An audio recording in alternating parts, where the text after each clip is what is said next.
Hello, and welcome to Weed and Grub.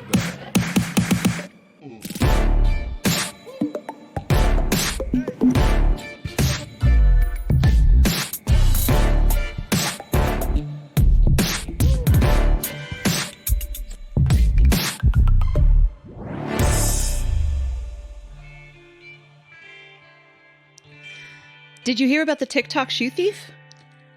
No. Okay, fashion girlies in NYC. This TikTok went viral over the weekend. I was fascinated by it because this girl hooked up with this dude who was like super cute and fashionable. And they were talking about how they love this particular shoe called Tabbies. Do you know Tabbies? They're the split toe. Oh, I know what it looks like, but I didn't know the name. So there's a line of shoes that have that split toe that are like fancy and fucking cool and expensive. And she had a pair in her apartment. They hooked up. And then at one point he asked for her phone to like check if she had a Spotify playlist. And then he handed it back to her and he was like, anyway, see you later. He leaves. She realizes her shoes are missing. She goes to open up the phone to like give him a call. He's deleted his phone number from the call log and unmatched her on Tinder, which is where they had met. So she had to track him down using the internet. She found him. He returned the shoes, which he had stolen and given to his girlfriend. The drama. It was very exciting to watch the whole thing unfold. Whoa. Yeah, it was really, I was like, wow, TikTok is exciting. It is. It was like a true crime show. Props to her for finding and getting back what's hers. Yeah. And being like, also, everybody look out for this dude. Like, this guy is no good. He's very handsome. He's very well dressed. He's very charming. And he stole shoes and lied about it. In my hopes, then, I hope that he had a bad orgasm and she had an amazing one because now she has a story, her shoes, and she got off. Yeah. And hopefully this guy's girlfriend broke up with him. She did. Yes. That was part of the update. She did. And there was like that guy who was like the West Elm Caleb. Did you hear about that? I did. Yeah. It was like, we're that dude just had Riz. You know what I mean? Like, I can't. Riz. I've just heard of this. I can't fault him for having game. Is Riz short for charisma? Yeah. Okay.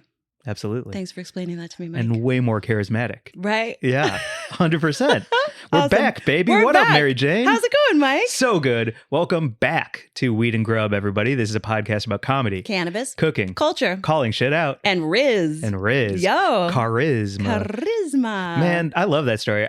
Before we get into a couple things up top that we have planned, I will share, and I have talked about it on here before, but I did, while I was in Chicago, go home with a woman once, and we hooked up, and it was whatever, and then I stole a bunch of steaks from her freezer on my way back to the train that morning so that I could make myself a hungover steak and eggs. What did she do to deserve that? Full freezer. She wasn't going to miss two. Okay. All right. Okay. Do you know what I'm saying? I do. Yeah. I do. Like, I think maybe in my hazy memory of this, Did you make her come?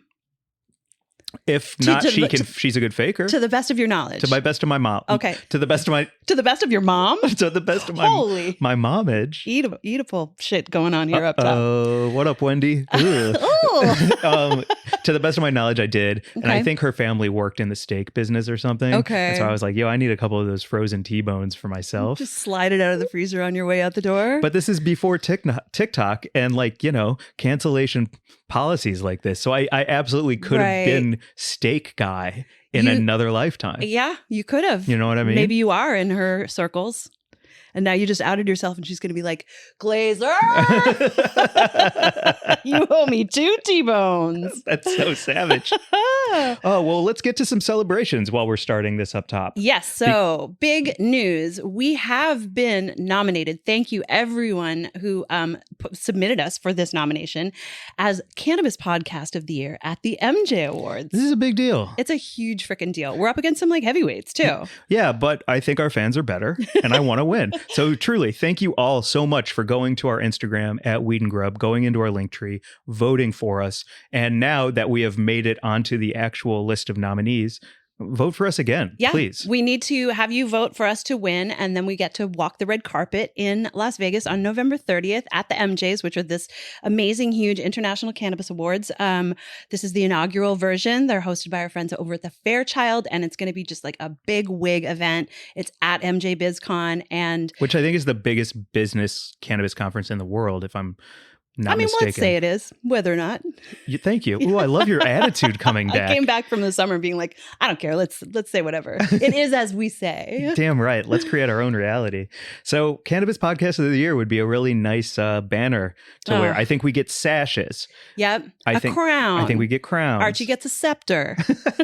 Yeah. And so we'll put the link in our notes. And if you would please slide over there and give us a vote for Cannabis Podcast of the Year, it would be really great, because the main thing with awards is their currency, really. You know, like you can use them to advance yourself in so many wonderful ways. And winning an award, it would be the first for us. We've gotten wonderful press and we feel like we've done pretty well. But like this would just be a really neat cherry on a hot cherry fudge pie sundae. Damn, that sounds good. Mhm. Fudge pie sundae? Yeah. Well, I was just thinking about cherry pie too. The strain. Oh. Delicious. The marriage counselor, as Jim Belushi calls it. I mean, if we won this, I would use this to finally, hopefully, like smoke with Seth Rogen, get Snoop on the pod. Hey, maybe, yeah. you know what I'm saying? That would be incredible. Yeah. Yeah. There are some like big stoners that we haven't had on this podcast yet who might perk up and take notice if we win Cannabis Podcast of the Year at the EmJays. So Sarah Silverman. yes. Hell yes. Chelsea. Chelsea Handler, please. Goals, dream. Yeah. Yeah. So thank you for that. Moving on to a couple more plugs. Yeah. Okay, please. great. Because boom bop. We have Weed and Grub Live coming up on September 28th.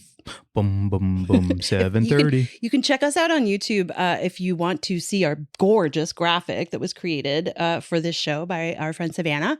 And we're going to be at the Moxy, downtown LA on September 28th. Show is at what time? Doors 7, show 7:30. Giving Yep. away a ton of edibles. I think we're gonna have a baked potato bar. Yes. Tickets are free, and we're gonna have a banging lineup of comics. So let's say you're like, oh, I don't really like comedy. Do you like free edibles? And you're like, I don't really like free edibles. Do you like an all-exclusive baked potato bar? Yeah. What are you talking about? Do you like hanging out with really cool people in a gorgeous lounge where like you're maybe going to see some fancy famous people because this hotel is in a fucking nexus of downtown LA? Also, you can just wander around. Like there's so much cool stuff.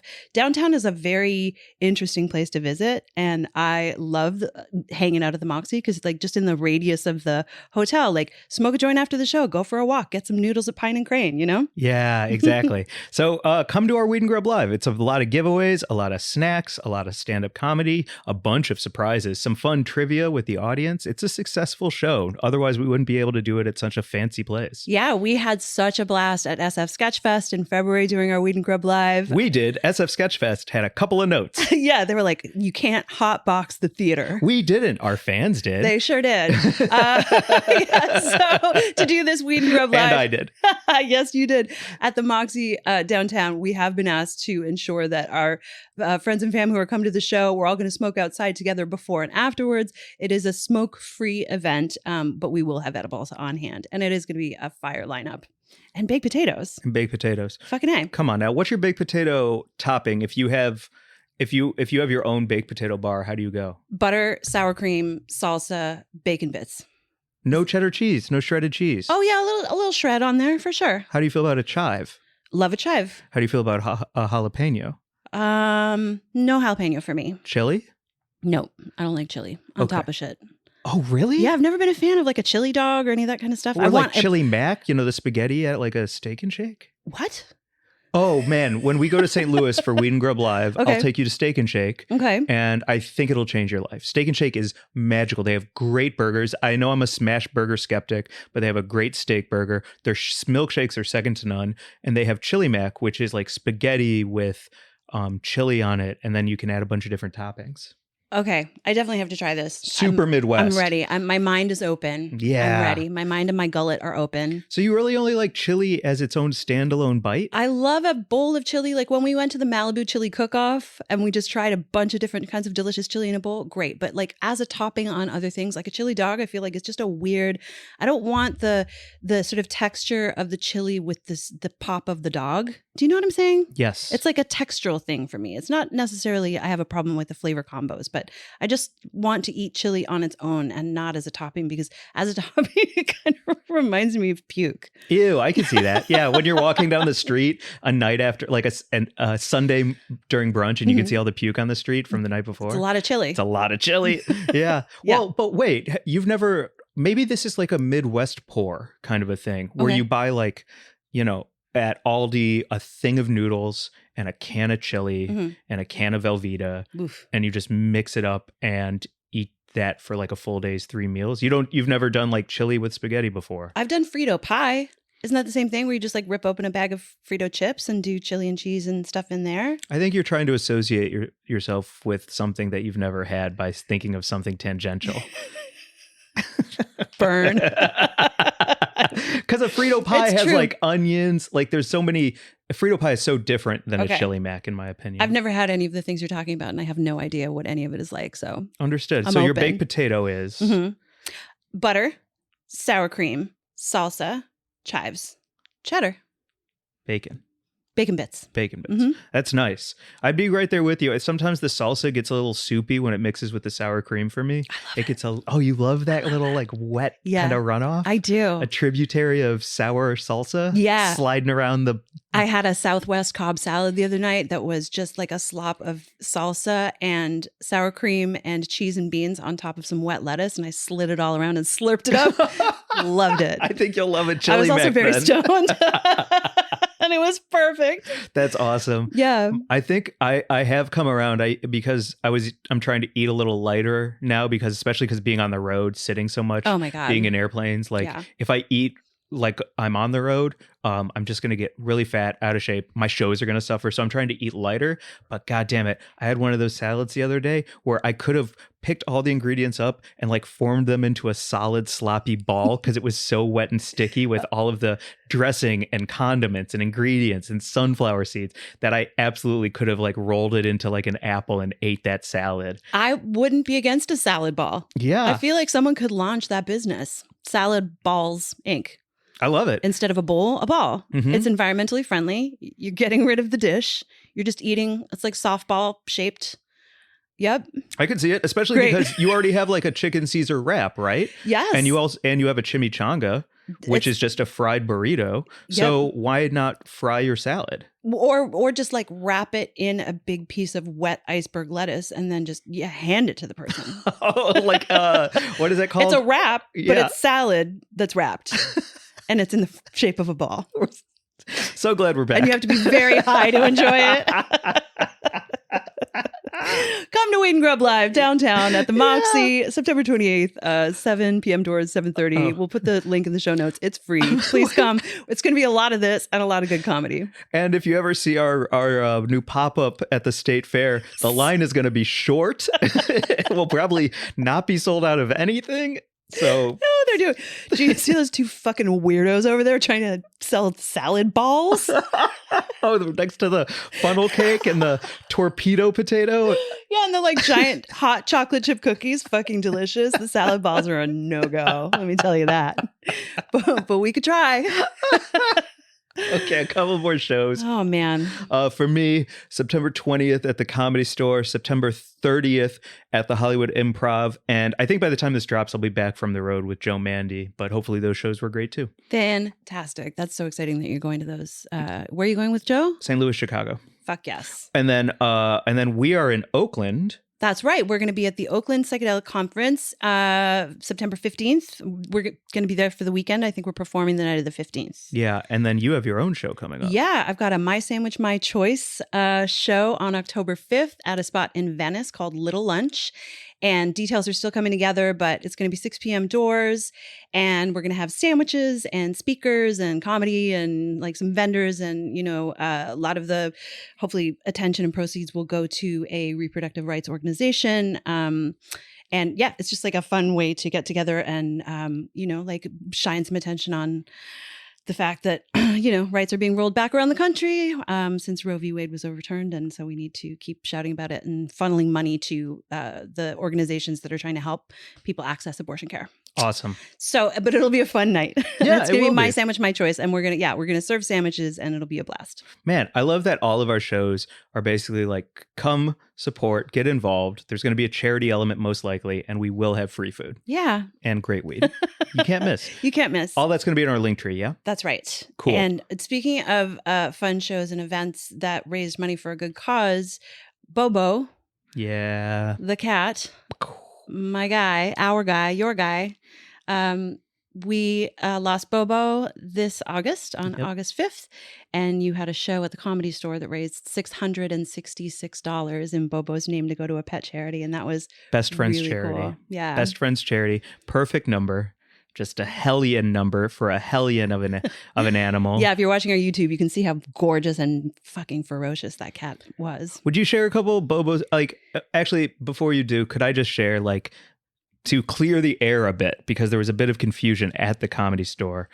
Producer Mark was there talking to the sound guy one night, and he's like, yeah, I just did Glazer show. They raised a bunch of money for his cat. And Mark goes, Glazer doesn't have a cat. And then the guy's like, is he a sociopath? Is he lying about dead cats to steal money? Like, what's going on? And then Mark goes, oh, wait, is it Bobo? And he's like, yeah. He's like, oh, that's Mary Jane's cat. And then the sound guy's like, who's Mary Jane? And so the whole thing is messy, but it was easier for me to say, Bobo is my cat, because we had a connection that I've never felt with any other animal before. We just understood each other on a psychic, cosmic, soul level.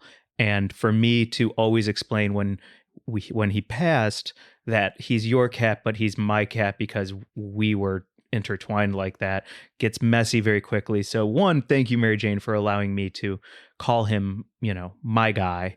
Even though he lived with you, and you two have had such a whirlwind adventure of lives together. So you were his guy though. Yeah. Like more than him being any guy.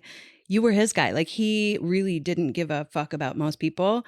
And when you showed up on the scene, he immediately got in your lap, sat on your back, would sleep next to you as often as he could. He would ask you for food. He would explore the fridge with you. He would steal your sandwich. He loved you. And so I know that you guys had a special connection. And yeah, he was just great. I mean, he came to me at age 13. He had belonged to Matt and Hilda Seidman and their family, and he had terrorized Brooklyn. He was the murderous lord of Brooklyn. He had murdered so many things that the neighbors had complained to the point where they put a shock collar on him so he couldn't go over their fence to murder things. And my friend Jamie lived next door to them, and she said she would daily watch Bobo get up onto the fence and like steal his nerves to feel the shock and hop the fence anyway. Like, that guy was... They got him a neoprene lobster bib at one point to stop him from killing birds and shit. And he just it didn't matter. He was coming for you. Bib, shock collar and all. So he came to live with me. Wait, we have to do an act out of it. Okay. Just because I like the, the idea of like, oh yeah. Just stealing, like skirting it. and just like blood flying everywhere. Like, that's such a Looney Tunes cartoon where you ever see like Wile E. Coyote get shocked and then keep walking and then get shocked again. Yeah. It was exactly that. And then he would like go murder something and come back with blood dripping from his jaws. Yes. So when he came to live with me in Sunset Park in Brooklyn, Archie and I had been living together for about a year. Archie was little at that point, and Bobo came to live with us, and Archie was just like, oh no, this cat moved in. But he was indoor, outdoor. So sometimes he would just depart for a couple of days, and he would come back with like battle wounds because he was like dominating a new neighborhood in Brooklyn. And once he had dominated that whole neighborhood, he would come out on walks with us. So I would walk Archie on a leash, and Bobo would just accompany us off the leash, like come with. It was just really neat. Like, we became a fur fam really quickly. When I was moving to Los Angeles, I contacted the Seidmans to be like, hey guys, I'm leaving New York. I'm moving to LA. Not sure what to do with Bobo, this indoor, outdoor murderous warlord. And they were like, we're sure he'll love LA. So he came to Los Angeles, and he was immediately put into retirement. He was no longer an outdoor cat. So then he just had to murder ham sandwiches and your finger. Yep. Or, your eyes. Like, I would often wake up with him smelling my eyes to see if I was dead so he could eat me. And when I came back, I was away this summer for a really long time, 6 weeks. When I came back, the first thing he did was bite me so hard that he drew blood. I was was like, Jesus, did you miss me? He just let me know he was not pleased that I had been gone that long. So R.I.P. Bobo, the greatest cat ever. I will miss him. I'm missing him so much now. It's kind of weird to be at my house without him. Yeah, I look at his pictures all the time. Yeah, 21 years though. He Yeah. lived for 21 years. I want to share one story before we move on too, because in those last 2 or 3 days that he was with us, he was having a lot of trouble, and this is going to be a fun, positive story. So stay with me through the, preamble. But he was having a lot of trouble walking. His blood pressure was low. Eating and drinking food. It was all a struggle. We were coming to the end of a really long, prosperous, vicious life filled with love, blood, guts, and tears, and wonderful terrorizing.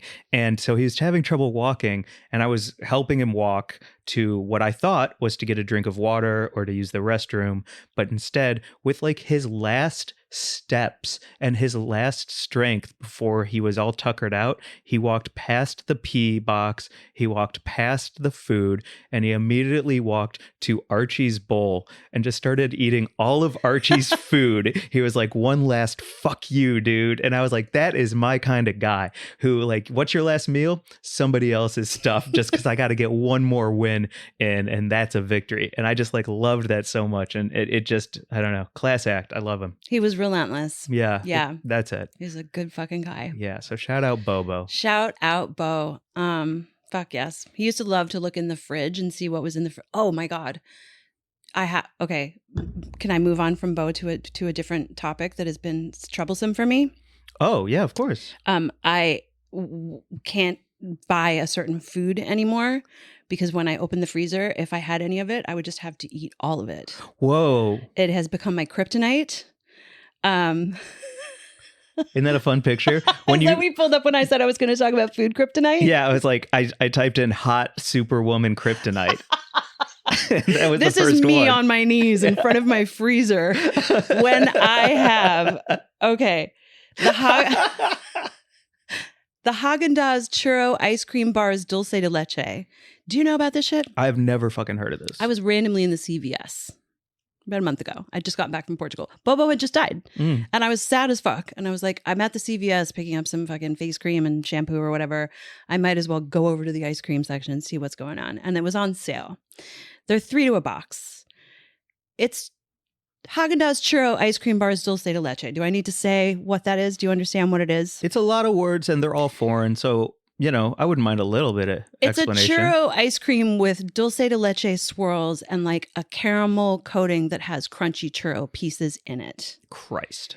Fuck off. Fuck off. And giving you only 3? That is a dubious sales technique. 3 is too many though, because I can eat 3 in one sitting, which I did the other day. I bought them. I think I've bought them 4 times now. And the first time I ate one and I was like, ooh, fuck yeah, that's good. And I managed to eat 1 a day for the first 3 days. And then the next time I went back to the CVS, I think I ate 2 that first day. And I was like, well, I shouldn't be doing that. And I saved 1 for the following day.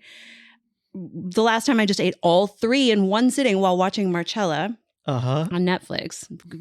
Murder plus ice cream is just fucking my jam while stoned. Murder plus ice cream equals my jam. Stoned on an edible, murder plus ice cream. This is literally as good as an orgasm for me, basically. Congrats. That's awesome. I'm so glad you found that for yourself. And that was my intimate pleasure that night, was all 3 housed the entire box. Woke up the next morning with the wrappers next to my bed and I was like, well, that's it. I can't do it anymore.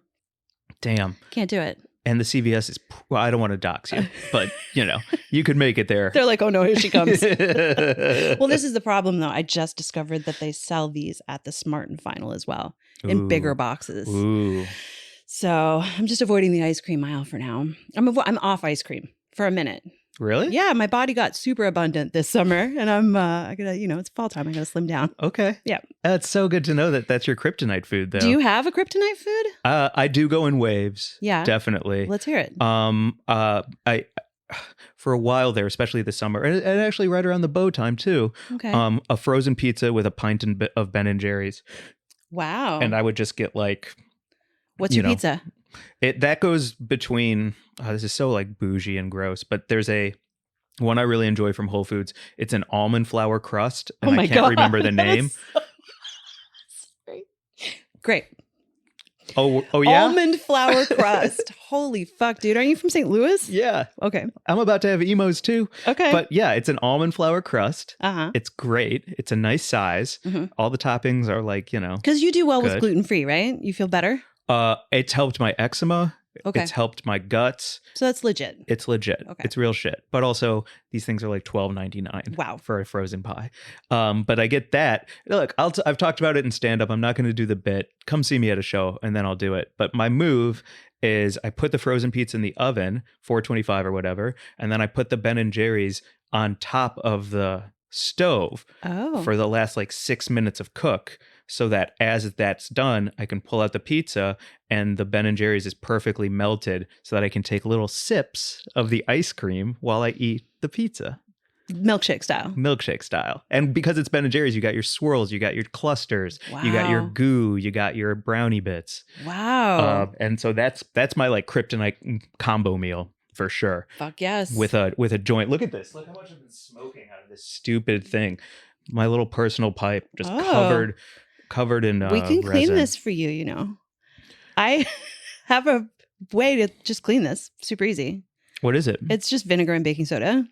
Truly? Yeah. Like there are all sorts of cool products that we could buy to like clean all of the glass and stuff. But I have a beautiful little glass Sherlock pipe that Liz made me. That's busy from the Send Us Flowers podcast. And I was trying to figure out a way to clean it without any of the special products. And then I just threw some baking soda and vinegar into a pint thing and submerged it and swirled it around a few times, used a pipe cleaner, and it's gorgeous and shiny. We can do that for you. Thank you, please. Oh, yeah. I have one more kryptonite food. This is very vulnerable. Okay. Oh, man. Okay. My big problem right now is I don't measure anything when I cook. So when it comes to making popcorn from kernel, I just cover the whole bottom of the nonstick pan and pop it up until the lid pushes off of the pan and the popcorn's falling on the floor. A real Willy Wonka popcorn thing. I was eating popcorn so mindlessly and fast the other night while watching Iron Chef on Peacock that my nose started running. And I just started laughing to myself because I was like, slow down, boy. Like your body can't keep up with your consumption and like liquid is pouring out of your body to make room. Like this is crazy. My nose was running. I was eating popcorn so fast. Your body was evacuating. Yeah, I was like, wow, I don't know what to do. Fucking wild. Isn't that crazy? Yeah. Yeah. Mm-hmm. Why is your face so disgusted?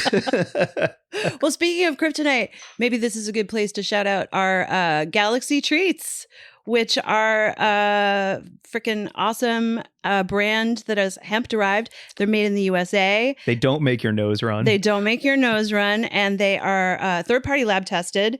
And we got a bunch of different flavors. Yeah. There's Mars Mango up on the screen there. And then I've got Blue Raz Rocket. We got Solar Strawberry Sour Belts.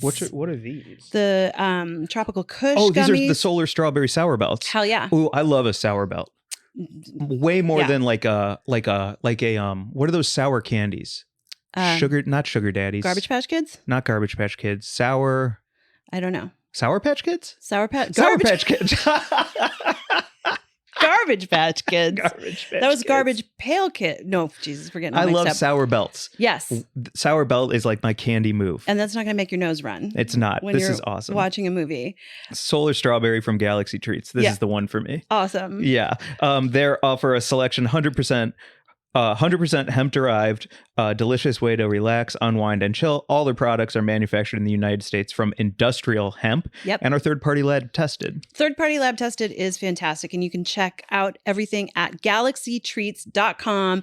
And the price is right. I love their tagline. They're like, you don't have to buy the whole galaxy. You can just buy a few planets and not let a hefty price tag ruin your worry-free flight to the moon. That's awesome. It's just fun branding, and they're affordable, and they're all industrial hemp derived, like we said, lab tested. And you can use our code Weed and Grub for 25% off. Yeah, do it. And I think they ship to all 50 states. Yep, they ship everywhere that hemp-derived cannabinoids are legal. Mm-hmm. Tea Party tested. Tea Party tested by the Boston Tea or the political movement? Yeah, I was trying to think of a third party joke. Oh, yeah, they're tested by the Tea Party from 2010.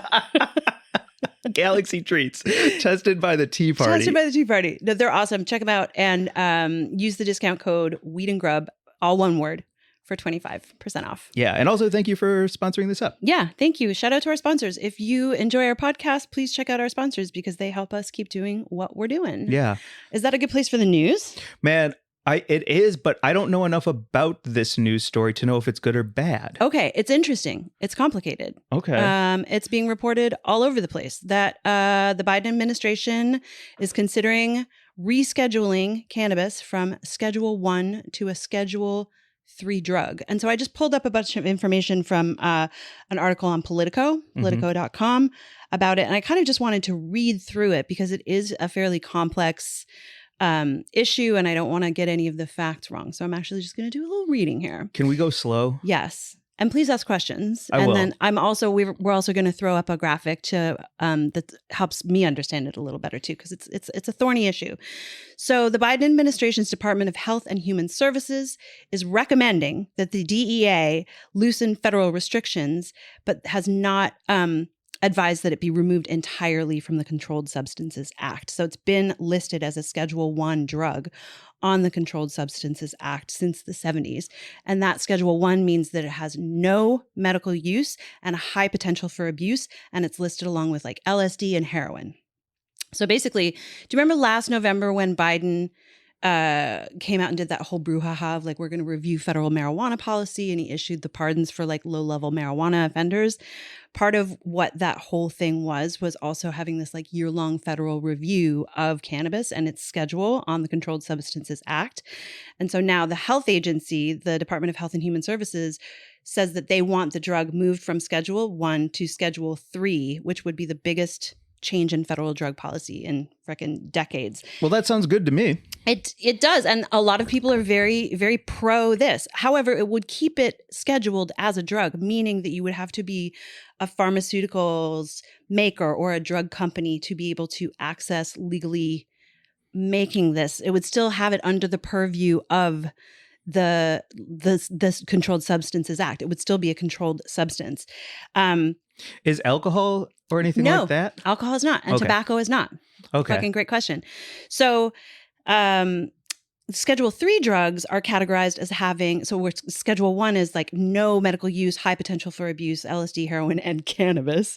Schedule 3 would mean that it's categorized as having moderate to low potential for physical and psychological dependence.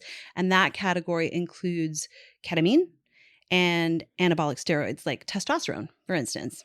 Interesting. So the recommendation is the result of a nearly year-long federal review, and advocates and a bunch of lawmakers have urged Biden to remove cannabis completely from the CSA versus rescheduling it, because they say that rescheduling it won't solve a lot of the problems that they've been asking the Biden administration to correct. And there was a quote here from Justin Streckall, who's a cannabis activist. He has a political action committee called BOLPAC. He's fantastic. I've interviewed him a couple of times. And he says, rescheduling cannabis from 1 to 3 does not end criminalization. It just rebrands it. People will still be subject to criminal penalties for mere possession, regardless of their legal status, in a state level medical program. Yeah. Okay. So, well, here's the next thing that we can talk about. If you want to swipe to the next slide. Is this moving on, or are we still on this quote? Because I have a couple problems with that let's chat about the quote. The quote, to me, I understand what he's saying. Mm-hmm. He's saying it's not enough. Mm-hmm. But it's my understanding that in places like New York and here in LA, like stop and frisk is over. It's like if you have, it's like flying through the airport with weed now. It's like you might have it, yeah, it's illegal, but we don't fucking care. There are bigger fish to fry. So the idea of moving it from Schedule 1 to Schedule 3 and them saying like, yes, but it's still illegal and this and that, I'm not hearing about as many arrests happening across the country. I'm not hearing about as many people going to jail. I'm hearing about a couple of fines for a couple large quantities that are over like an excessive amount that's being moved as weight, but I'm not hearing about individual offenses nearly as much anymore. So the idea of this being a step towards dilution and legalization and freedom makes sense to me. He's calling it out as not enough, but I don't necessarily agree with that quote, because I don't think that cops are, at least from what I'm reading, California and New York, but what I'm reading, and Alaska and all these other places. Yeah, but if you're in fucking Tennessee, but it's not or legal Arkansas, in Tennessee. Well, that's what I'm saying. Is like, this is talking about federal policy. federal policy. But everything has been given up to state by state, and then within that district to district, and then actually like township to township in a lot of places. Sure. So if it's on a federal level, they're kind of washing their hands of it a little bit more. And then it's still up to us as voters in our cities, states, and communities to vote for these things. Then it's at a state level and it's scheduled. Like it's almost like they're like, look, we're going to not make it legal, but at a state level, vote, use your voice, and make a difference within your own community. Right. I think that's a good point, that this would not necessarily mean that states would pay any attention to federal cannabis policy because they haven't up until now. Is that what you're saying? That's what I'm saying. Okay. Yeah. Because obviously federal cannabis policy dictates that it's a Schedule I drug, and yet we have this booming quasi-legal cannabis industry where everyone's been like, fuck it, we don't give a fuck what the federal government says. We're going to do this, as you say, state by state and municipality by, like in California, for instance, when Prop 64 passed, that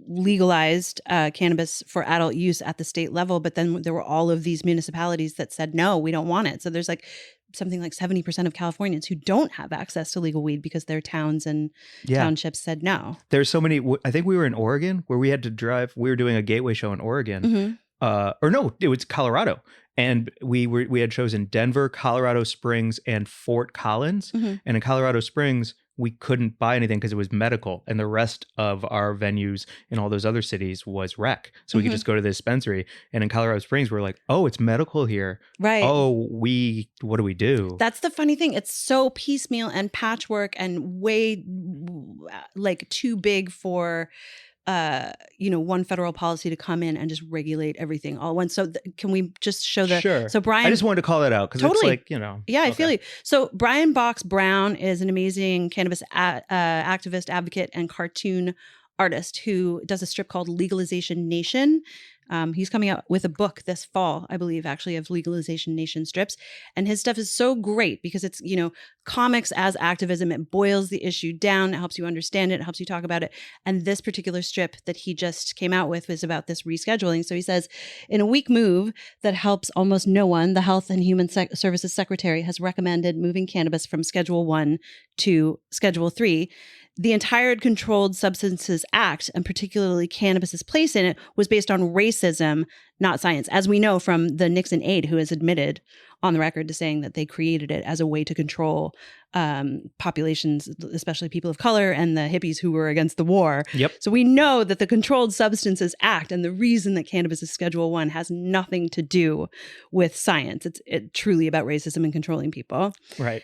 And so then he says Schedule III is only created and distributed by pharmaceutical operators like ketamine and anabolic steroids are. So if it were federally legal under Schedule III, weed would still be obtained that same way through pharmaceutical operators. And he also points out that it would allow tax exemptions federally, but it wouldn't solve the banking crisis because Schedule III drugs are still a problem for banks. So I'm not sure exactly, I don't know the ins and outs of Schedule III drugs with banking, but a big thing about cannabis being rescheduled or descheduled the banking crisis is the fact that state level legal operations cannot access banking. Right.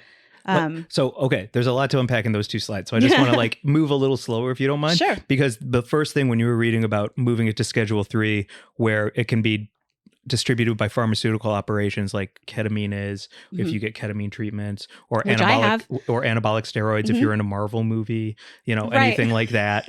Some HGH. Yeah, if you're Kumail Nanjiani and you go to the doctor and you're like, I have a Marvel movie coming up, and they're like, we can give you a prescription for that. Oh no, I think that was all him working out. I think Kumail actually did that by himself. Tom Cruise, on the other hand.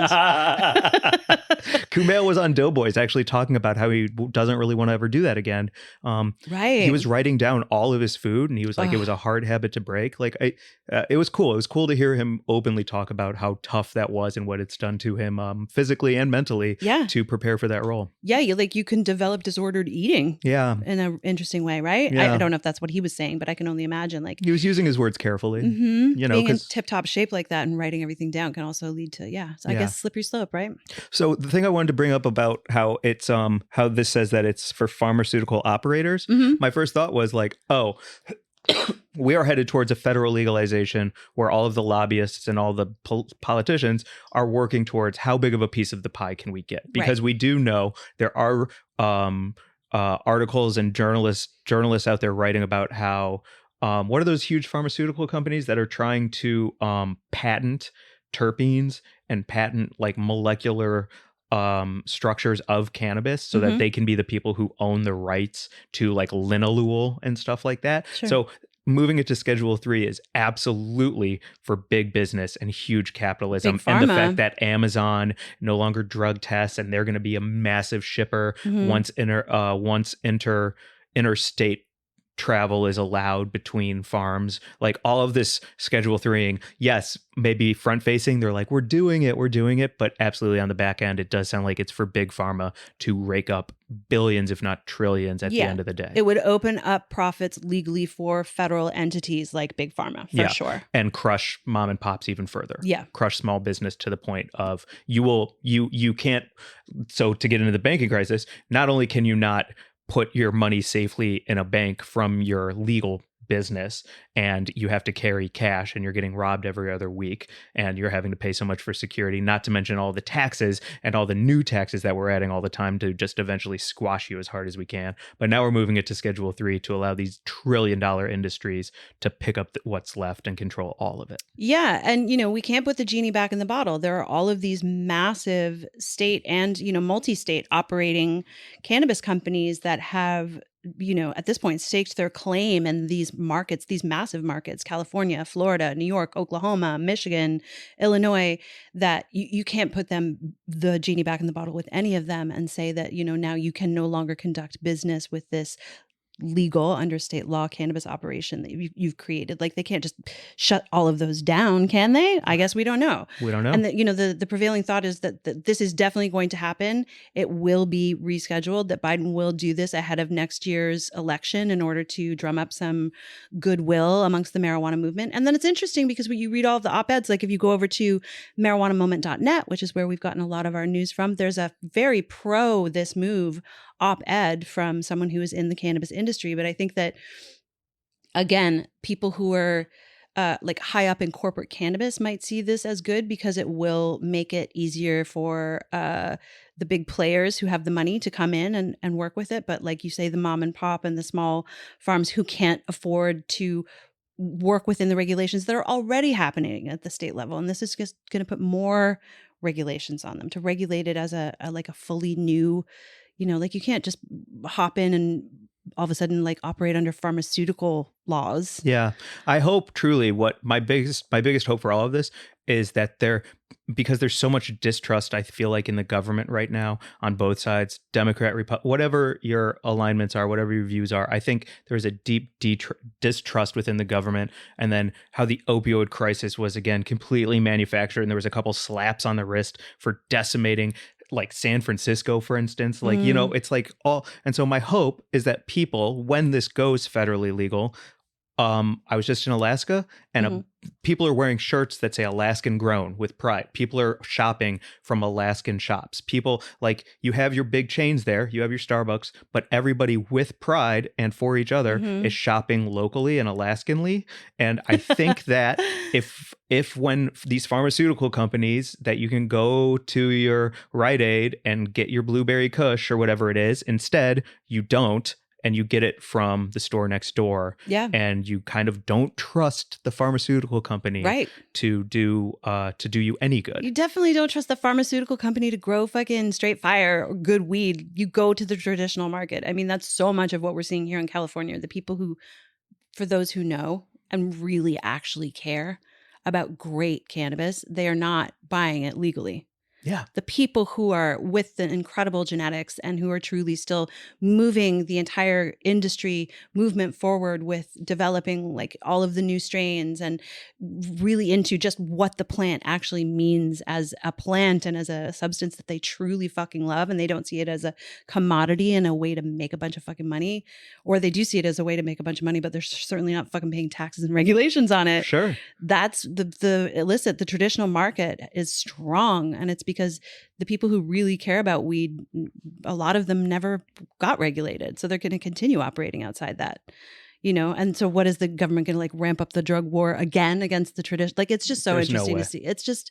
It's wild. It's thorny. It's complicated. I guess it's a positive move in the sense that it would be a shift in federal drug policy, but it remains to be seen who it really benefits and why, and to like keep a sharp eye on it, as we have been for a long time, and always looked at people like Shalene Title, who is the head of the Parabola Center. She's an incredible drug policy activist, and follow her online and just see what she has to say. Brian Box Brown, again, is a great person who will always break it down for you in a cool way to understand with his work. Follow Beard Bros. Yeah. Are also doing a lot of great coverage. Follow you. Follow Weed and Grub. Check out what I'm writing about at any given moment. Are there any other parts? Because I feel like we've hit a lot, and it's an important news story, so we're getting deep. Are there other pieces of this slide that we should touch on? Because this is a big move for the federal government to have made. I think we're through. Yeah. Yeah. Okay. Just looking at this. Yeah. Alcohol, and tobacco. You're not allowed to fly a plane. Yeah, I think we're good. Okay, great. I could talk about something that I did just write that was cool, that made me think about consumption of cannabis. Is that the slide that we're on now? It is. This is Overconsumption? when you said I want to talk about overconsumption. I like Google Images. My algorithm is popping. I thought this was a funny one. What is happening with this This is guy? a man who holds the world record for taking the biggest dab. Oh God. And this is what he looked like. Yeah. Not great. It's so crazy. Can I add an asterisk to that? Sure. This is not for like pain management or help with cancer or something. This is a gentleman who probably... Gentleman. This is not a gentleman. A gentleman. This is a bro. This is a dab bro. Full send. Okay. Yeah. So overconsumption. A gentleman who you were going to say? Oh, I mean, we hit it. The jokes were made. He did the gram dab, and he looks like his face is sliding off his bones. Yeah. Not good. Have you ever seen anyone do a gram dab at like a cannabis cup or anything? I think this one was 2.7. Oh my God. I've seen what it looks like. Yeah. I don't have any interest in doing it. I think probably throughout a day I've grammed out, but that's a day like here and there and then at night, but never all at once in some kind of proving ground. I don't even know what would it's not for me is all I can say. I remember it was such a bummer, like with the rise of dab culture, because obviously, look, dabs are incredible. Concentrates are amazing. They're great medicine. They're, we love Puffco and like all of the work that they're doing for hash and hash culture. What a cool and amazing thing hash is as a concentrate. Like there are so many beautiful things about concentrates and hash culture. But I do remember when I was working at High Times, it was like the rise of the dab, and we were going to these cannabis events. People were taking dabs and passing out. We actually perfected as like a staff the dab grab, which was where if someone was doing a dab for the first time, you would stand behind them, because more often than not they would keel over, and you would want to make sure that they didn't fucking hurt themselves going down. Like there were seasoned There's a guy holding a salad ball behind them. Turkey leg and a salad ball. Whoa. I visited the Weed and Grub booth. I got this fucking salad ball. Can put it under his nose, wake him up. Yes, secondary use of smelling salts. That's what it's good for. So, but I truly do remember a couple of the people who I worked with who were like seasoned, beyond seasoned, like elderly stoners who had been with High Times for decades, were alarmed. They were like, this is not cool. This is not a good look. Like this feels dangerous. And then like the terms like tree basing started floating up, and everyone was like, oh God, so I think we've like come through the worst of that, and people really do understand concentrates are something to be like approached with care nowadays. I don't see this and they're delicious. Listen. I'm sorry, but you want to talk about more flavor? Oh man, using a Puffco, for me, it's a proxy. I love the proxy because it's just easy to carry, easy to manage. I got the new Peak Pro. Motherfucker, man. Finding a great concentrate, you can taste the fruit. It's a clear-headed high. Yeah. I don't go through nearly as much as I do when it comes to flower. Like everything about it for me is awesome, except for when I see somebody coughing and drooling and then coughing some more. And I'm just like, y'all, goddamn, man. Like, why? Why? And also cover your mouth. I'm sorry. But like, there is another part of dab culture that I hate, and it is the open mouth cough. Gross. Stop it. Yeah. Okay. Crook of your elbow, please, everybody. Please. I do. Yeah. Like full melt hash in a Puffco Peak Pro is like getting kissed on your little third eye by God. It is beautiful. I've had some wonder. I don't dab publicly because I don't like being that high when I'm around people that I don't know. But when I'm at home, it's a beautiful experience. But like that whole idea of overconsumption is something that I was chatting with Vanessa Lavorato about, because I just profiled her for High Times. I think it comes out in the November issue. And we were chatting about how, so she was on Bong Appetit for 40 episodes, and she, you know, has been around like high consumption culture for a very long time. She was saying how she's like, you know, with drinking culture, I never fucking wanted to do like shots and, you know, keg stands and whatever. And she's like, the same with weed culture. I don't want to do bong rips and like gram dabs. And then she just gave a little wink and she said, it feels like it's part of the patriarchy. And she, of course, it was just like, went down into my little feminist heart. And I was like, I've never actually thought of it like that, but fuck yeah. Like doing bong rips and hot knives in basements with dudes who ultimately really were just trying to fuck me. Just like guys who were ordering rounds Would they of just shots pass at out bars. on top of you? No, dude. Dabbed like, out? What are you talking about? Like, being so high and having sex to me sounds like a nightmare. Oh no, these guys wanted to go. Oh really? Yeah, yeah. Oh, it sounds like two black holes with nothing in their head trying to mash together. Doug Mason's basement on fucking Gower Street. Go down in that basement, get that blowtorch going, do a couple of hot knives, and then you fucking go to Pound Town. Yeah. Okay. Oh, all right. Absolutely. Interesting. I'm so glad you're open to talk about it, because like I can't imagine being super, super high and trying to like have a sexual connection and get off. That sounds like a nightmare. I definitely ended up in situations when I was like at that age, a teenager, really getting way too baked and being in uncomfortable situations with guys where I wasn't necessarily able to extricate myself in the way that I would have were I not so fucking stoned. And, or peer pressured into getting that stoned. Yeah. Too? Yeah. And oh my God, I just recently got I was out with someone who was a kind of like a new person that I didn't know very well. And we were smoking a blunt in a public park, and I was good. And I said I was good. And they were like really pressuring me to smoke more. And I was like, past that just feels like, that feels like archaic to me. Yeah. I'm good. Thank you.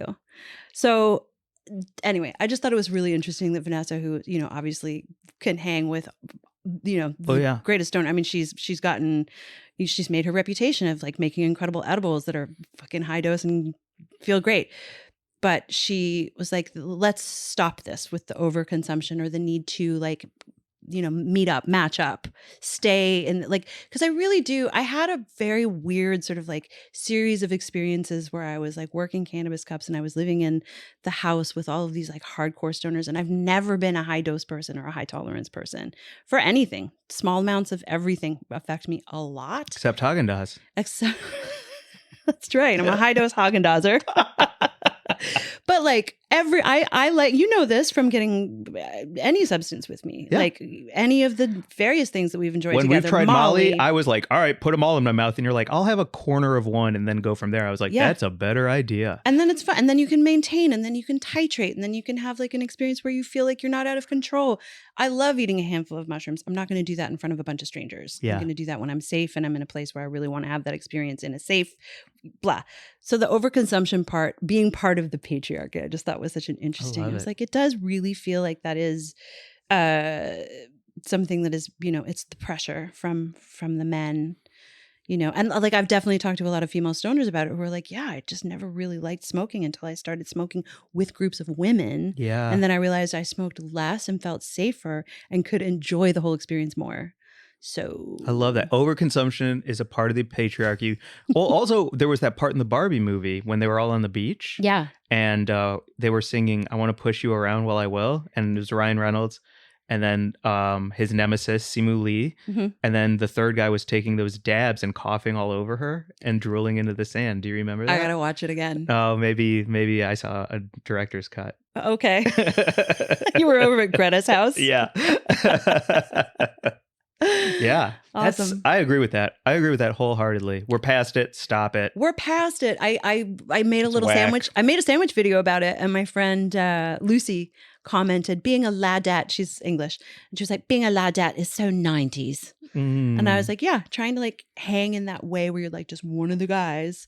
And not to say like there are tons of women who are super fucking high consumption, high dosers. It's just like, it's not serving anyone to force you to get higher than you want to be. Roger is doing a great job at that too. If you're Fuck not yes. following at Jolly Roger, he's doing these talks right now, Yeah. these reels and these live streams, where he's talking about like however you consume is valid, but don't make me be a part of your consumption in any way. And so like PuffCon is coming up, and I love PuffCon, and everyone there is at different tolerances, different things. We're all sharing different like hashes. It's beautiful, but nobody there is calling each other a little bitch boy for not wanting to take another hit. That's it's like, right. cool, more for me. Thanks so much.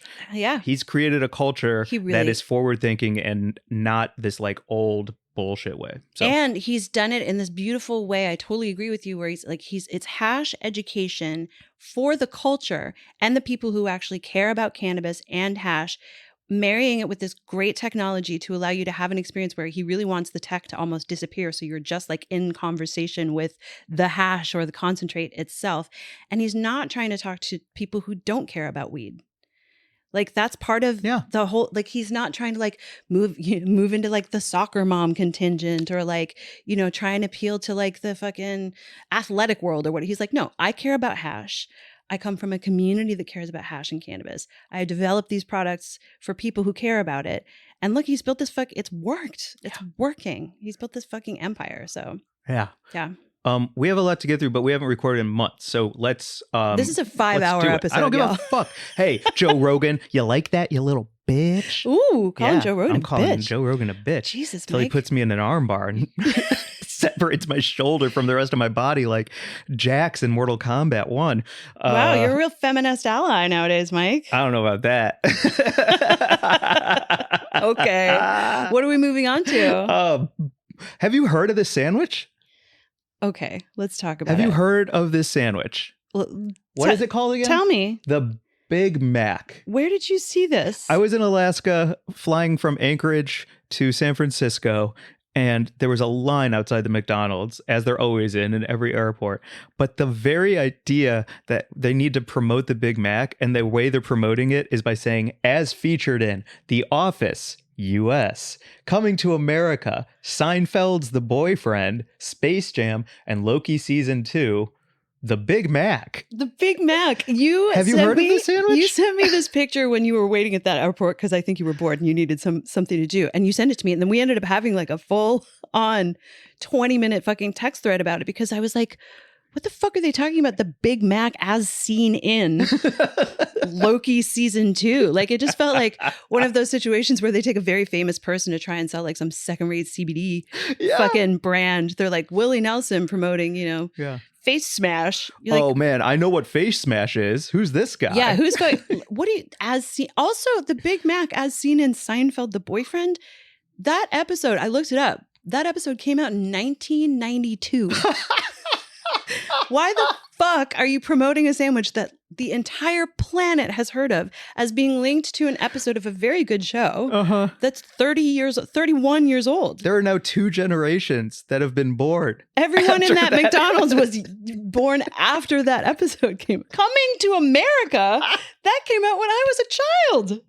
Also, it was not McDonald's, it was McDowell's in Coming to America. Oh my God, really? Yeah, because they couldn't use McDonald's, so they changed the name. So as sort of seen in Coming to America, it just was like so insane. I was like, why are they So we came up with a theory. Yeah. That this was some person who was like trying to impress their manager, maybe? Maybe so. And they're like, I've got an idea to drive sales. I'm going to make a Big Mac display to put outside so everyone can like know what this sandwich is. Yeah. So, let's say you have heard of Space Jam. You're going to want to try the sandwich. Listen, guys, it's 2 all beef patties, special sauce, lettuce, cheese, pickles, onions on a sesame seed bun. I know it sounds like a risk. Very reasonably priced. But I promise you, it's in Loki Season 2, guys. The Big Mac is in Loki. What the fuck is Loki? I don't even know what that is. Do you think that the lawyers for McDonald's were like, do we need to clarify the season that it's in, and so people don't get it confused with a season 1 sandwich? Yeah, what don't want to confuse it with the Chick-fil-A chicken crunch, or legal's like which episode the Burger of King Long Boy.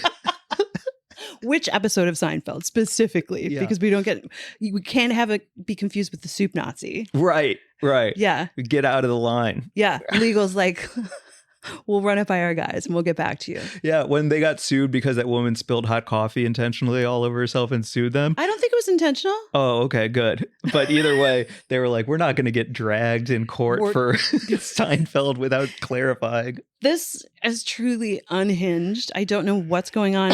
This was in Anchorage, you said? Yeah. There's not a whole lot going on at the Anchorage Anchorage McDonald's. is just as developed as anywhere else. And even if you were coming in, if you're a native, let's say you are living in like a small like community in some ice flue that I don't know about, if you the crux of it is somehow you have TV or movies from the 90s. Sure. Yet. Yeah. You have never heard or seen. I don't know what it is. McDonald's. What is this crazy? What is it? The Big Mac. Yeah. Fuck. That is like trying to, I don't even know. There's so many comparisons to be made. It's like, I don't even know. So I would love, God damn it. I saw it. Hold on. I saw these like turtles eating it. Okay. I saw, and they were, one of them had a staff, one of them had nunchucks. They were all wearing eye masks, so you know which one was which. Okay. I can't remember. They were eating, it was like a long disc with some kind of tomato. Oh, weird. And something melted on top. I don't know, but I see a picture of it over there. And so I guess I'll try it because those turtles seem to have loved it. Whatever it is. Fucking funny. It's the fuck. The fuck are you talking about? Oh, you mean pizza? Fucking wild. Also, I was just looking at our text thread and we were laughing because you said it's like the Cup Song 2.0. Oh, yeah. Which was when, was it J. Cole? J. Cole. And he has that, what's the song called? Fuck, now I can't remember. No, well, I call it the Cup Song because I'm like, na na na in my cup. Yeah. And it was just like middle child. Middle child. It's like identifying something by the exact completely wrong thing about it. Like the fact that the Big Mac was seen in Loki season 2 is definitely like not the most culturally relevant or iconic thing about this fucking sandwich. Mm-hmm. Can you imagine if you met Ray Kroc? Let's say he's alive today, or even you're in a movie with Michael Keaton playing Ray Kroc, and you go up to him and you're like, Mr. Kroc, huge fan of Seinfeld's The Boyfriend. Oh my God, I couldn't believe you got that placement. Fucking crazy. Worth a good you stupid bitch laugh. I hope that the guy who kissed ass and made that I hope he got promoted. Oh, I assumed it was a girl. Oh, I hope she got I hope whomever. It felt Tracy Flick-esque to me. Is she the one in Election? Yes. That's Reese Witherspoon. Yeah. Absolutely. It was very like fucking type A, like let's get this sign out here about this Big Mac sandwich so we can get the word out.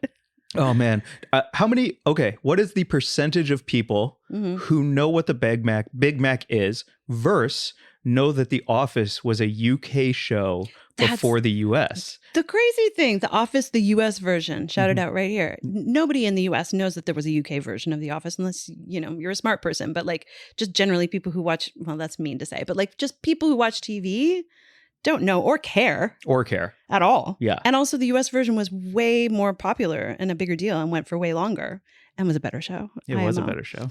Well, they don't have those weird accents that no one can understand. Like my entire family. Yeah. Right. I can't imagine your conversations around the dinner table. And then you chime in. Cool. Well, you're not invited. I'm feeling spicy at the end. Okay, let's I have carry on. We got a couple more things. Okay, let's do it. I just want everyone to know this is a PSA about the TSA. Okay. If you have pre-check, they are now doing something called biometric processing, and there is a small sign that says, "We will take your facial picture. We'll take this picture that we take of your Jesus Christ. I'm heated. We'll take this picture of your face."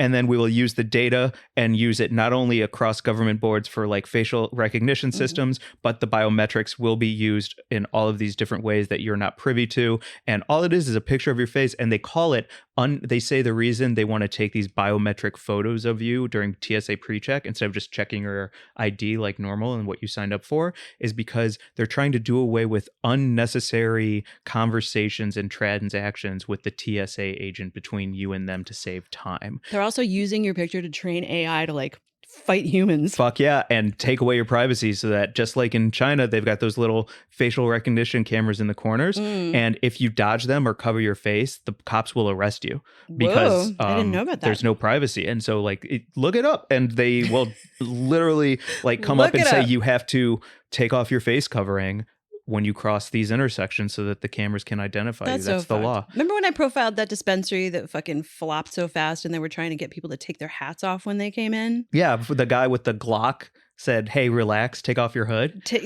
Enjoy this weed. It's fucking insane. I'm not taking off my hat going into a dispensary. I don't have to wax on too much about it, but I want you to know there is a small sign if you have TSA pre-check that says you can opt out of this. It is all voluntary. But when I was going through it, the TSA agent is tapping on the camera saying, look here, thank you, look here, thank you, look here. And the line's moving fast. And I said, I'm good, I'll do it the old way. And he like kind of sneered at me and took my ID, scanned it. And then the woman behind me goes, oh, you can do that? And then he goes, would you like to opt out? She goes, yeah, I'd like to opt out of that camera. So just know there's a little sign. It is all voluntary, but they don't want you to know that. They want to steal your privacy. They want to steal your identity. And they want AI technology to move at a quick pace so that TSA pre-check, which is already kind of theater, also now becomes this whole fucking rigmarole because they have clear, which takes your eyes away. Like you're giving away your eyes to cut in front of me in line to get to your gate faster and pick your boogers and try this sandwich, whatever it's called. I can't remember the name. So I do love getting to a gate nice and fast. Yeah, but don't give away your eyes. No, I'm not giving away my eyes. I am TSA pre-check. Thank you for this PSA. I will be looking for that. I will bypass it if possible. It is funny to reconcile this version of you, who also I know avoids the full body scanner at the airport, and you get the old fucking wand and pat down. Yep. With the dude who, when we were in Las Vegas with Anastasia Sin, wanted an implant put into your hand, and I actually talked you out of it. You did talk me out of it. I was like, Mike, please don't get an RFID chip inserted into your hand via a needle in this home situation where Anastasia, who's now the most cybernetic person alive, I think. World record holder. Fucking A. She's the fucking coolest. But I was like, Mike, please, I think you should rethink this because getting that chip inserted into your body to get it out is a whole surgical procedure. Like you can get injected in. Archie Moo has one. Yeah. But it's just funny to reconcile this version of you with that version of you. And I'm just calling it out. I appreciate you. You don't have a chip in your hand because I was like, please think about this. I appreciate you stopping. I still have them in my underwear drawer. Oh, shit. Hermetically sealed. Mm-hmm. But I'm really glad not to have that chip in my hand. Sure. I appreciated you saying this. Like everything about it now, like I had to get an MRI for my shoulder. Oh. And I was like, does that mean my hand is going to get stuck to the top of the machine? Like, who knows? I don't know. Oh. You know what I mean? Such an Some real interesting point. shit. Yeah. So, my dad had a pacemaker and there's a bunch of funny, interesting stuff that he couldn't do. Yeah. Metal in your body. Cool. I don't need to belabor it anymore. I think you can take that for your own. TSA, PSA. PSA. Conspiracy theories abound. Don't give away your eyes. I do have, and don't clear. We were talking to Lisa Traeger, a friend of the show from That's Messed Up Pod, and she has TSA clear. She's like, ugh, they're just my eyes. Will you relax? And I'm like, no, do you stand for nothing? Like, so, you know. Wild. So my last kind of airport PSA that I need your opinion on. Okay. Quit looking at the clock. I'm not looking at the clock. I'm looking at Alex to see how Alex is doing. Alex, we got a thumbs up from our producer, Alex. Thank you. Okay. We're going. We're just fucking, it's been a while. It's been a minute. We got stuff to talk about. Okay. I need your opinion on this scenario. And anyone who has listened to this episode, please let us know your opinion on this scenario. Okay? This is not a picture. This is a picture of someone who is watching Mark Maron's Light to Dark on the plane. Oh, wild. And which I thought was a hell of a thing to watch in an hour-and-a-half flight from San Francisco to Los Angeles. Just a nice unwind with some Mark Maron on a plane. Okay. Respect to you. I bet we'd be friends. That's awesome. Okay, so I'm in Economy Plus. I got upgraded. Felt real good. Silver Premium. Shout out United. I'm not a big deal, but I'm getting there. I'm sitting... What's your cameo? You should start one. What's up? This is Silver Premium member Mike Glazer. Just want to wish you a happy 5-year anniversary, Ann and Todd. I mean, people might pay. Alternative streams of revenue, passive income. Carry on. Sorry. So I'm sitting in 7A, which is you have first class, and then you have that little wall division, and then you have like a lot of leg room. Yeah. For before the main seats. I feel a 7A. Yeah. A 7A, and it's a window seat. You had the window. I had the window. That's I'm the a A. window guy. Yep. I sit. I get myself situated. I got my water bottle. I got my headphones. I got my pillow. Woman next to me sits in the middle seat. She's an older woman. That might not be important. It might be. We'll see where this story goes. See. She's wearing a putting a pin in the ageism. She's wearing a clean white Puma tennis cap. Okay. Many gold rings. Got it. Clean kind of like peach outfit and clean white tennis shoes. Yep. Sits next to me. When I am in the window seat, I feel like the middle seat has armrest agency. Yeah, you get both armrests. You get both armrests. Correct. So what I do, you know the little crook of the elbow? You know how you have like the two side bones of the elbow before the main nub? Yeah. So I will wait for them to settle in their arms on the rest, give them first choice, Nice. and then I will go in front of or behind and just rest my little like side elbow bone on it so that I have a place to stay. Because otherwise I'm trapped here and my hands are too close to me. You'll see where this is going in a second. She takes the arms. I say, great. I put my arms beneath next to her and then I stretch out my legs and she keeps sliding her arm off of the armrest and tapping into me. And she goes, oh, sorry, no problem. And I go, oh, no problem at all. And she's like, sorry. And she does it a couple of times. And then one time I do it to her and I'm like, yeah, sorry about that. And I was like, well, no one's sitting in the aisle seat. So you could move there. I'm sorry, what are you talking about? And she says, I think someone will be coming there. Oh, okay. You hadn't taken off yet. We hadn't taken off yet. Got and I was you, like, okay. oh, maybe it's a husband, maybe it's a friend, maybe it's a son, maybe it's a daughter.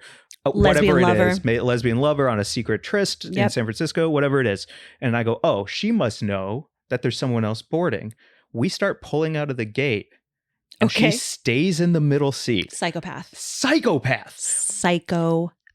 And so now I think all bets are off. I'm wrestling. I'm spreading wide. I am going to be as comfortable as I damn well please because I no longer have like the what's the word I'm looking for? The where you're like nice because it's the right thing to do in public. I don't know what that's called. Courtesy. I no longer have to be courteous at all. I said, oh, well, why don't you grab the aisle? She says, I think someone's coming. Mm-hmm. Nobody is coming. She stays in the middle seat the whole time. No. And then, so I'm like, do I go passive aggressive Midwest and just start taking up as much space as I can as a dude? And I sit wide and I take the armrest. Do I ask her again to scoot over? Ask her again. I already asked her words. once. You got to use your words again. You got to use them again. Keep words going. Always. This is where I was at. Like the whole flight. What I was happened? like, it's an hour and a half flight. She stayed in the middle seat. Oh my God. I took up as much room as I damn well pleased. And both of us were uncomfortable. Right. Lunacy. I don't even know what to say about it. She maybe was excited to sit next to you because maybe she thought that she could was she trying to talk to you? We didn't say one word after I said move over. Was there a vibe where she was like trying to have sex with you? No vibes. Zero vibes. Just people. She was just trying to exercise her physical. Was she trying to dominate you physically? Good question. No. Did it feel like she was going through a bad divorce? No. Oh, where she just wanted to be next to a younger guy? No. Or just be mean to a dude. That, you know. You know what I mean? Sure. There have definitely been times where I am in a place in my life for whatever reason where I'm I don't feel like being nice to men. And I can see in some kind of weird passive aggressive way, exerting my physical presence on some guy and making him uncomfortable being a pleasure because I'm feeling pissy. So that's why. She could feel that emanating off me, certainly. And she probably was enjoying it, do you think? Maybe secretly. I think we could be onto something with that. Or because what a psycho. Is anyone a middle seater? No. No one, right? Zero people. That's not a person. That's not a thing. Was she scared of the aisle? Well, that was my thought was maybe she's scared of flying and being next to somebody could be a thing, but she wasn't showing any indication of any kind of nervousness or she wasn't getting it. You know what I mean? She wasn't shaking. There was no beads of sweat. There was no beads of sweat. There was no Xanax right when she sat down. There was no nothing. Just somebody who sat in the middle seat said with determination, someone else is coming, and then just sat there. What do you think? Maybe she got stood up and then she didn't know how to move. Because her lover was supposed to join her on the flight. And then at the last second, they didn't come. And she just was not able to actually move into that seat because of what that actually would have represented. And she was just having a full-on meltdown quietly in her head because her lover didn't show up at the last minute and her heart was broken. Damn. She should have moved over, huh? No. Now we can have compassion for her as a woman who was experiencing heartbreak and just didn't know how to move into the other seat. That's what I'm going with. I think that's beautiful. That's a beautiful bow on that story. I think she's probably a fucking psychopath. Yeah. She's either a heartbroken woman or a total fucking psycho. Maybe that's why she got stood up. Wild. If anyone wants to chime in with your thoughts on this, theories, what you would have done, how you would have handled, what could transpire, have you experienced anything like this before? Should Please Mike share. have used his words? I'm going to say yes. Again, use them again. How would I have approached that? Would I have just said, hey, would you consider going to the aisle seat so we both have space? Like, what do you say to an older woman who already said kind of no in a weird passive aggressive way? You turn to her and you say, look, bitch. Uh-huh. Sit in the fucking aisle seat. No. You say, just people like, here's the thing. If you're just like as nice as pie always, you're never going to go wrong. Yeah. I think you could have just turned to her with your beautiful charm and your beautiful face and your beautiful teeth and smiled at her and said, hey, it looks like no one else is joining us in this aisle. Would you mind moving over? And then we can both use the middle seat to like have a little bit more arm room. I feel you. What's your name?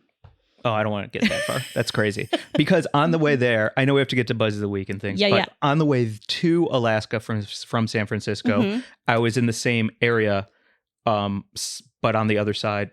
What matters is same seat. 7F.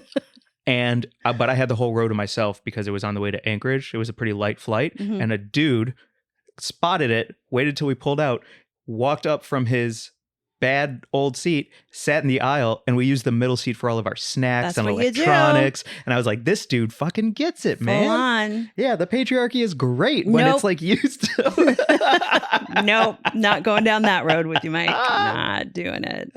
I love it. Also, did you see that insane Delta flight that had to turn back because of the diarrhea in the aisle? I even saw the video. Oh my God. And then I found out about it because our friend Gabrus just retweeted it and said, I'm sorry. I was like, mortifying. They had to rip out the carpet. Oh, it's mortifying. Yikes. Yeah. Okay. All right. Well, then that's the end of that. I just had to. Let's wrap it up and get to Buds of the Week. We've got a couple of topics that we didn't even get to, but we had such a good time, and we'll get to them next week because you want to move past. Yeah. Let's move past that one, and we'll wrap it up so we can get the fuck out of here. And we're back recording regularly now, so we'll be dropping our regularly scheduled episodes every Wednesday, and and we've got some cool guests and stuff coming up. So I think we should get to Buds of the Week. Let's do it. Yeah. Are you okay with that? I am. Okay. But could I go first just because mine's going to be a little longer? Sure. Because it's quite a few people. Yeah. Absolutely. Okay. My Buds of the Week this week are my entire Alaskan crew. Shout out Zach. Shout out Sabrina. Shout out Sharina. Shout out Joe. Shout out Ben. I love Anchorage, Alaska. I love the friends I've made there. The crowd was amazing for the show. So many people came out. We had great sets. Alaska is just so near and dear to me. I went walking on a beach. I saw a perfect rock. The weed there, I would say, is the best weed in the country. I got a bunch of vapes that I want to try with you. I know we're not consuming on pod because of YouTube, but I just deeply, deeply, deeply want to thank everyone in Alaska. Kevin and Bart, who handled booking the show last minute. All the new friends that I've made, but especially, Ben and Zach and Joe and Sharina and Sabrina, and also especially Ben at Captain Quick Pick, because he made this box for me for the show called the Glazer Glizzy. He rolled a blunt, like a cigar, like it looked like a Cuban cigar of lemon papaya royale, hand rolled and infused. He took a iPhone package and made the whole thing with his picture on it. Best Buds, his podcast with Joe. He took a weed and grub, made that. Amazing. And then on the inside of it, it says, I'd hit that twice.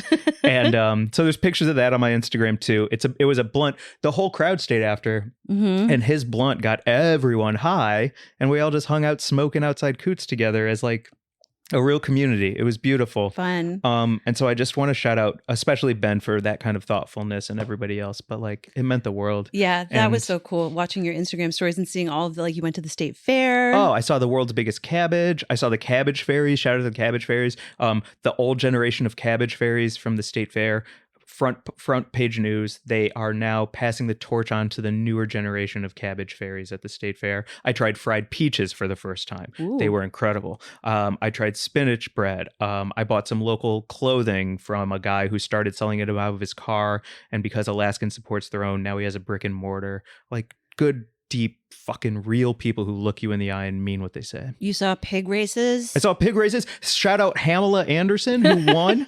Hamela Anderson won the whole thing, beat Aaron Bohr in the final heat. Real exciting. I lost a bunch of quarters doing a rat race, which is a rat roulette where you put a quarter on a color, and if the rat crawls in your color, you win. But we all lost a lot of money, and it all went to charity. So who cares? Just fucking awesome, man. The and best. Then as I'm leaving the state fair, the sun is setting, and the sun is setting with it against the mountains. So the mountains have this like aura going around them as the sun sets. That is just spectacular. I love it there. Everyone was like, when you moving? And I don't know. I was going through a thing where I needed to get away, and they aren't going to know how much they mean to me unless I call it out.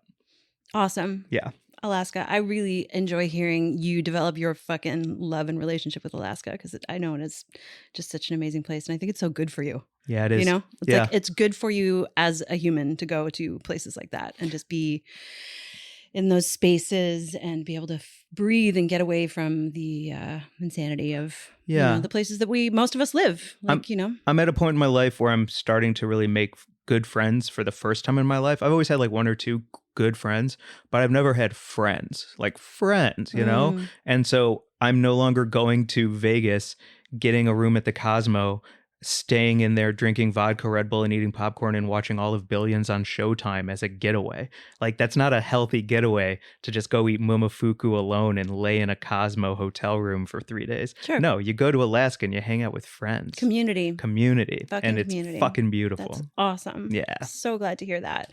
Well, speaking of great friends, my butt of the week is a great friend who has been on this podcast, and just a huge fan of her as a human, as a genius designer, as a fucking music aficionado, as a cool all-around person.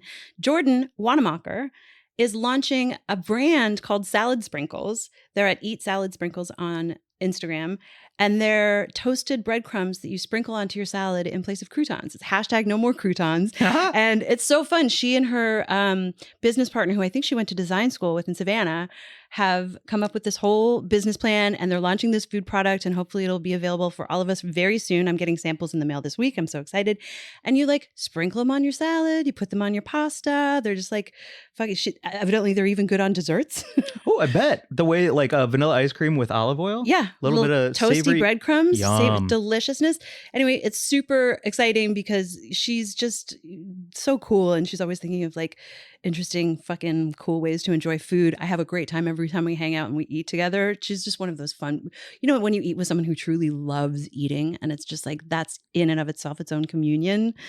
She's awesome. So follow Eat Salad Sprinkles, and shout out to Jordan and her business partner, whose name I can't remember, for launching a food product in what I imagine is probably like a tricky market and a difficult space to do it in. And they're doing it. That's awesome. Fuck yes. We got a good community. Yeah, we do. Everyone who listens to this pod, all of our friends Thank all you over the so world. much. Yeah. Thank you for everyone who I got a couple of emails, and we'll have to next week, we'll shout out some of the people who actually wrote into us. That we got some emails from new buds who had found the podcast while we were on hiatus. We'll have to read those out. And I have to say, shout out to Rod, my mom's attorney in Newfoundland, who listens to the podcast, who got in touch to be like, yo, when's Weed and Grub coming back? And I got in touch and I let him know. And then we ended up having to push a week. And I emailed him again. And he was like, thanks for the update. And I was like, thanks for listening. Like, it's just really cool to know that we have listeners all over the world, people who, just vibe with us. It means the world. And it's meant the world to be able to take a break and to come back and still have our home here at Petty Cash Studios, have Alex producing for us. And I don't know. Thanks, Mike. I really appreciate it. Thank you, Mary Jane. You can follow us at Weed and Grub on Instagram, at Mike and Mary Jane on TikTok, at WG at Weed and Grub is our email. Leave us a review on Spotify. Leave us a review on iTunes. Click that 5 stars. Boost us back up in the algorithm, because with that time off, we're kind of swimming in the abyss. And I think this is a better podcast than Bert Kreischer's. So get us back up there. Give us a vote at the EmJays too. We'll have that linked in the show notes. Check out our sponsor, Galaxy Treats. Thank you for rocking with us. And I feel like Casey Kasem or something, but anyway, thanks for rocking and rolling. Oh, no. Oh, okay. no. She just turned into someone from the 60s. Okay. We got to go. Bye, everyone. Bye.